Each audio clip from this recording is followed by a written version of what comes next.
Olá, bora agitar que tem muita conversa legal. Bora olhar para o mundo, para as pessoas, para a vida. Bora sair da poltrona e da frente do computador. Bora deixar de lado um pouco o mundo virtual e conversar olhando no olho. Bora ver a vida sem as lentes da TV, sentir na pele o que o outro sente na pele. Mais Direitos Mais Humanos está no ar. Aqui todo mundo participa. Eu, o Jefferson, a plateia e a banda. A gente sempre recebe dois grupos ligados aos direitos humanos. Eles conversam, debatem e trocam experiências. Um é o História Viva, do Paraná. O projeto promove a valorização dos idosos através de histórias contadas por eles e reescritas por jovens para depois serem lidas a crianças. O outro grupo é o Centro de Defesa da Criança e do Adolescente de Emaús, periferia de Belém, lá no Pará. Ele dá assistência a adolescentes envolvidas no perverso mundo da exploração sexual e tráfico de pessoas. Roseli Bassi, Tarek Pontes e Jurandir Monsores são do História Viva, de Curitiba.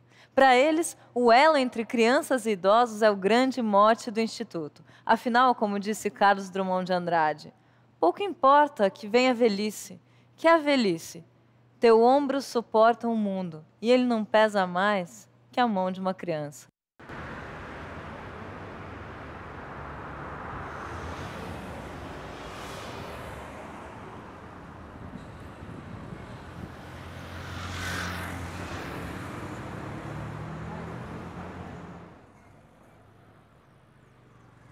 Era uma vez um menino de 11 anos de idade. Ele era muito corajoso. Só tinha uma coisa na vida que ele morria de medo. O senhor sabe o que é? Eu faço ideia. De mula sem cabeça. A gente vai nos asilos, conversa com os idosos e recolhe essa história de vida deles ou uma história que eles contem pra gente. E de manhã até meio-dia e de tarde ir pra roça, né? E de noite estudar, fazer a lição, né? Fazer a lição de casa. É. Estava ele uma bela noite de lua cheia, caminhando por entre aqueles matos que ficam na encruzilhada da sua casa, quando ele viu algo se movendo ao lado dele. Só pode contar quem realmente ouviu, porque escutar, todos nós sabemos que é uma coisa, ouvir é outra. Ao ouvir, a pessoa de verdade apreende, porque ela não quer perder nenhum detalhe daquilo. A gente transforma essas histórias num conto de fado, numa poesia, numa música, e a gente vai contar para as crianças, tanto em hospitais como em casas-lares. Batam palmas, minha gente, batam palmas outra vez. Batam palmas bem contente, vou contar, era uma vez. Era uma vez um menino que tinha 11 anos de idade. Faz eles se sentirem melhor até, não fazendo eles só se lembrarem, eu tô aqui, né, eu tô aqui mal, eu tô aqui às vezes sofrendo, mas trazer alegria para eles. O que era aquilo? Era um cavalo? É a mula sem cabeça! Ele saiu correndo para casa, mas ele correu tanto. Quando chegou em casa, ele levou uns 10 minutos para conseguir voltar a respirar direito e contar o que estava acontecendo. Quando ele finalmente estava calminho, a mãe deu uma água com açúcar para ele. Pai, eu vi a mula sem cabeça. As crianças fazem uma arte para o idoso. E esse desenho agora, você sabe para onde ele vai? Pro senhorzinho. Senhor, o que você acha disso? Legal. Legal, você deixou um recado para ele ali, o que você escreveu? Com carinho. E esse menino cresceu, ficou grande e nunca para de crescer.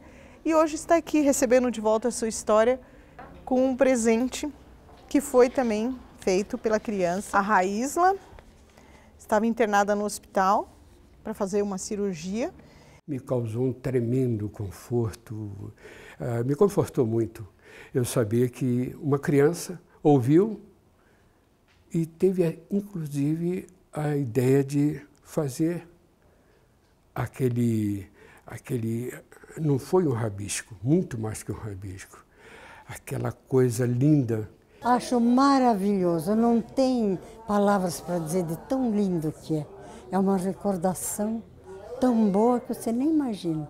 Eu acho importante esse projeto porque eles se sentem felizes, eles ficam mais animados, eles contam com a gente acaba até fazendo amizade com ele. O seu Jurandir, nós conhecemos ele, trabalhamos com um projeto na instituição onde ele tem hoje um abrigamento, onde ele é abrigado, já faz 4 anos.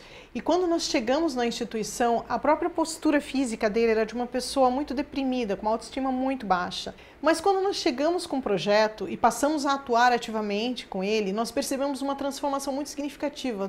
Eu fiquei muito, mas muito satisfeito, porque eu estava vendo que aquilo que eu sempre ambicionei, alguém que levasse à frente as coisas que eu penso, as boas, as ruins não, que isso era muito importante. E daí eu me agarrei, me atraquei com a ideia do Instituto História Viva e estou por aqui, pronto para eles, todas as vezes que eles me chamam, me clamam, eu estou aqui tranquilo, a troco só da alegria de poder comunicar coisas.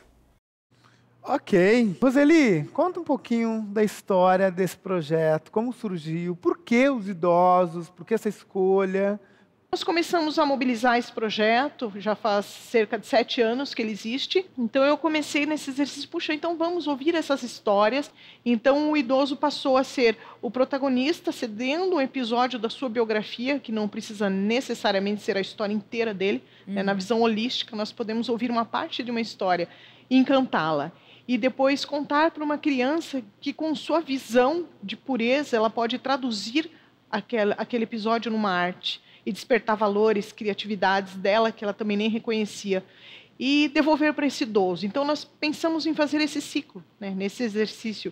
Eu digo pensamos porque eu nunca estou sozinha, né? Eu acredito que um projeto social não se faz sozinho. O que o senhor acha que esse projeto trouxe para a sua vida? Eu fui para o lar de idosos por autodeterminação, eu quis ir, mas realmente eu estava ainda, eu não tinha me encontrado ainda. A Roseli, com a pequena equipe na ocasião, que agora é grande, né? Ela me fez ver que o negócio funcionava. Porque a maior parte, o lar que eu moro, o lar dos idosos, esse que vocês viram a placa, ele tem 10 dúzias de moradores. Então, eu vi que entre os meus amigos, eles não tinham ainda não tem muita vontade de ser. Aí chega o pessoal e, não, vamos ouvir suas histórias. Sentam do lado do idoso, seja eu, seja um dos meus colegas, e qual é o teu nome? Por que você está aqui? Ah, o cara não para mais de falar, né? Ele conta histórias as mais diversas, nas mais diversas origens, porque lá nós somos todos diferentes, origens diferentes, culturas diferentes, então o negócio fica até gostoso. Então eu vi que o negócio do História Viva era um bom negócio. Nós, os idosos, não só desse lar, mas de qualquer idoso, e eu passo isso para qualquer um de vocês. Se vocês têm um idoso em casa, ele também tem história para contar. Não dê a ele uma TV de 51 polegadas, uma cadeira do papai, dizendo que está tudo resolvido, porque não está. Aí vai ser terrível o negócio. Então, gente, se puderem, dá um tempinho, senta perto. Não precisa botar o filho para escutar, não. Escuta um pouco a história dele, depois passa para o filho, faz uma jogada dessa. E se não souber, pergunta a Roseli, ela tem a fórmula. Bom, depois eu quero saber mais sobre essas histórias do senhor, hein? Agora, Tarek, na verdade, o seu Jurandir falou muito nessa possibilidade dele contar as histórias, mas para a juventude, para as crianças, para a gente é um presente, é um direito não só do idoso, mas é um direito humano, né? Nesse sentido de que a gente também tem muita coisa para aprender, né? A gente começa a ver de uma forma diferente as coisas que a gente faz no dia a dia e as coisas que a gente valoriza. Até na hora de transformar a história, quando a gente vai transformar essa história numa história encantada, que a gente vai contar para a criança, a gente tenta pegar essa parte pura desse sentimento que eles passaram, dessa alegria de uma experiência que eles tiveram, para passar para a criança sentir aquilo, colocar no desenho e para a gente chegar com o desenho e entregar no final para o idoso, a gente acaba aprendendo. A gente sempre diz que, no final das contas, a gente acaba também se beneficiando muito com o trabalho voluntário nesse sentido. Ok, acho que está todo mundo curioso aqui para saber como é que se dá esse encantamento, né, das histórias. Mas antes disso, eu queria lembrar aqui que a Cleice do Socorro Abreu, a Ana Celina Bentes Ramoy, a Alessandra Cordovil da Luz são do Belém do Pará. E o projeto Trilhas, do Centro de Defesa da Criança e do Adolescente, oferece atendimento social, psicológico e profissionalizantes a adolescentes envolvidas em situação de exploração sexual e na rede de tráfico de pessoas. A gente vai conhecer agora um pouco mais dessa história.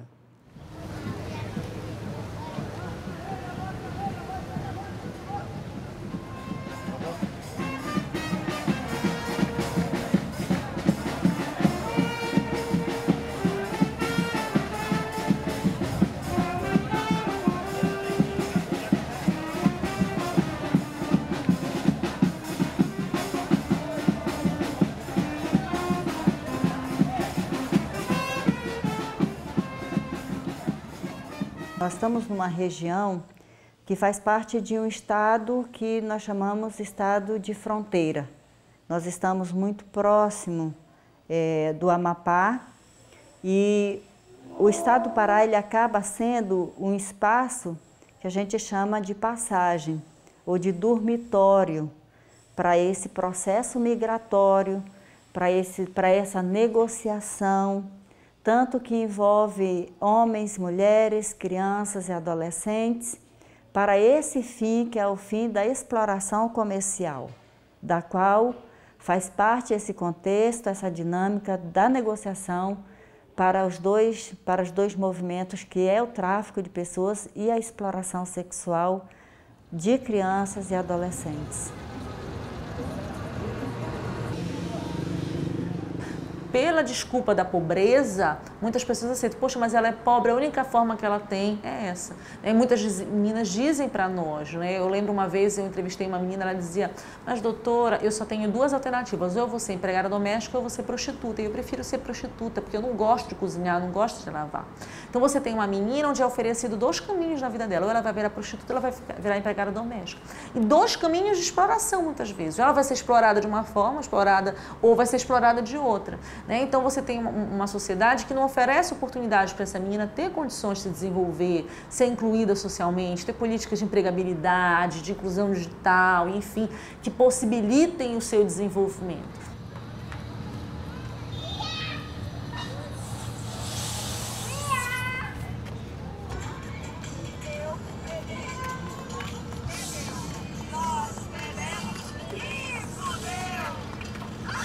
São meninas que estão fragilizadas, né, emocionalmente, porque elas foram vítimas de toda essa violência que é a exploração sexual.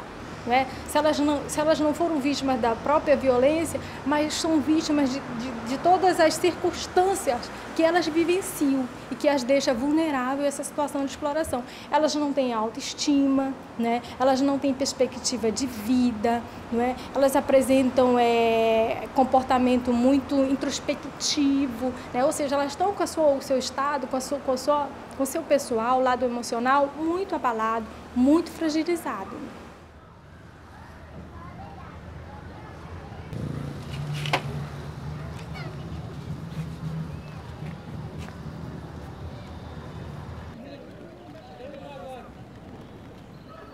Certa vez eu conversei com uma menina no Marajó e ela me dizia isso. Ela era uma menina que estava vivendo numa situação de exploração sexual com as meninas balseiras chamadas, e ela foi abusada sexualmente por um desses senhores, né? E eu perguntava para ela como é que aquilo estava acontecendo e tudo, e ela dizia assim, olha, eu não me importo, porque eu quero ajudar a minha família. E ela tinha passado a noite toda com um homem por uma lata de óleo. Uma menina de 7 anos de idade, passou a noite toda com um homem por causa de uma lata de óleo e disse que não se importava porque ela queria ajudar a sua família. Vejo o tanto de responsabilidade que é depositada nos ombros dessa criança, né? Eu preciso manter relações sexuais com aquele homem, senão a minha família não come, senão aquela minha família não sobrevive. Isso é muito para os ombros de uma criança. Uma criança tem que se preocupar em ser feliz, em brincar, em estudar e se desenvolver plenamente. A partir do momento que nós depositamos nela essa responsabilidade, responsabilidade, nós estamos tirando o direito dela ser criança.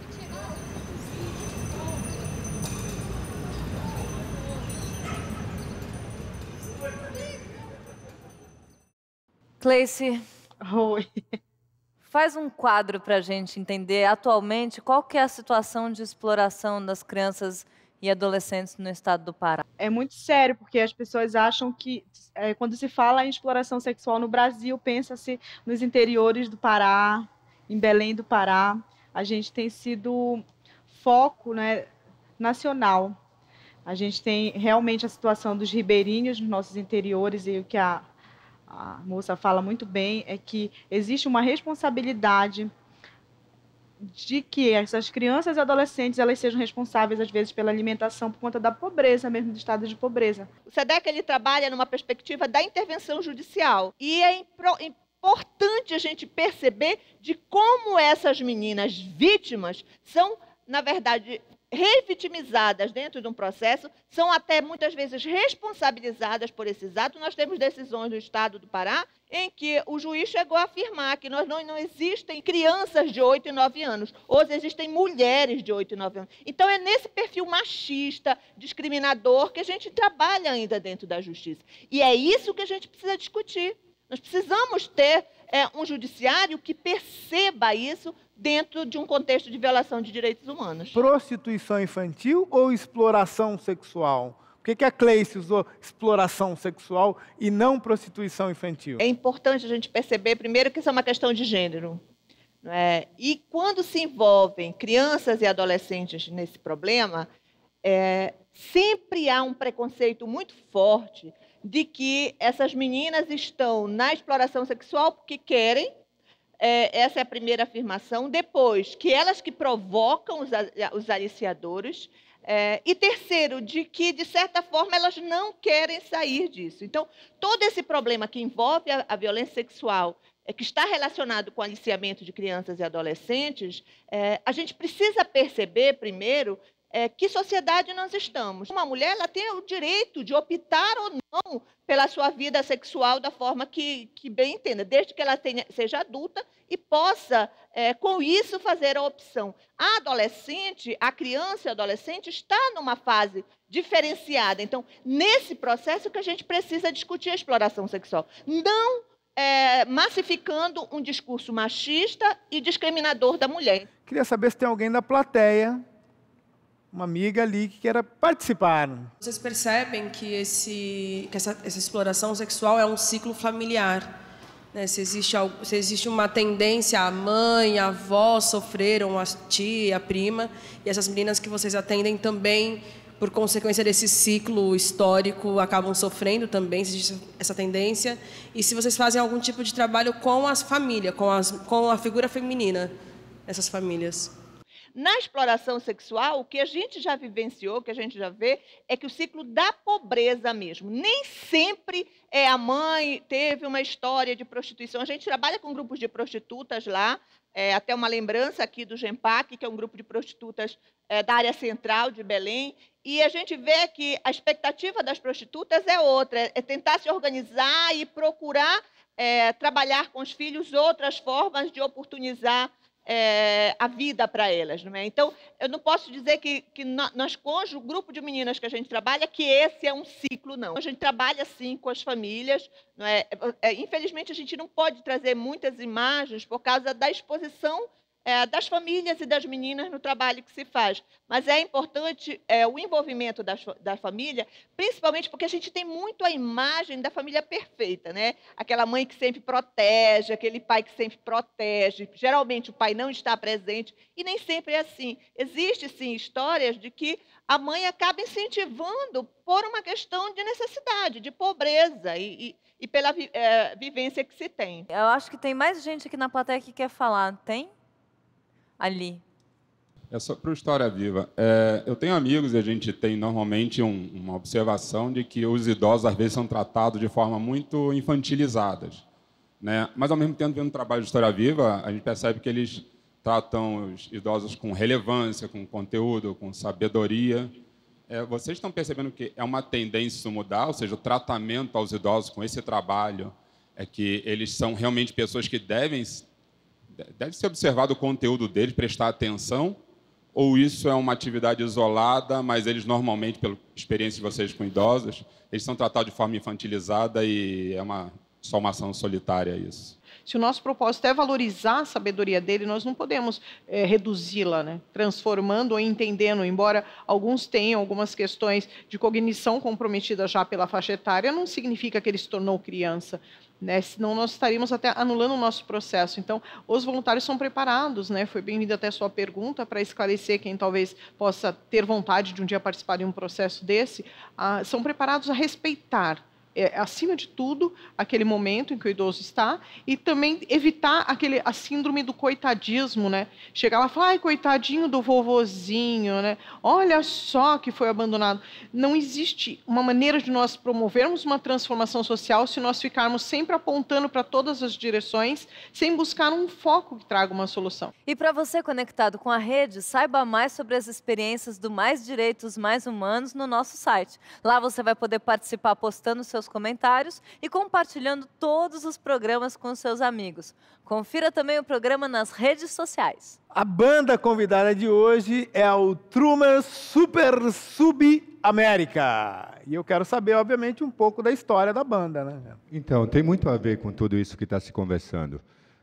O Super Sub América vem As Vias Abertas da América Latina, do Eduardo Galeano, que meio que faz essa denúncia de direitos humanos ali quando os europeus chegaram no continente sul-americano. E é uma formação que cabe dentro de um Fusca, é excelente de trabalhar. Eu estou adorando trabalhar com eles aqui. Luca Bori e Dieguito Reis. Maravilha. Vamos fazer uma reflexão, então, através da música. 1, 2. Movimentação, movimentação, movimentação, movimentação.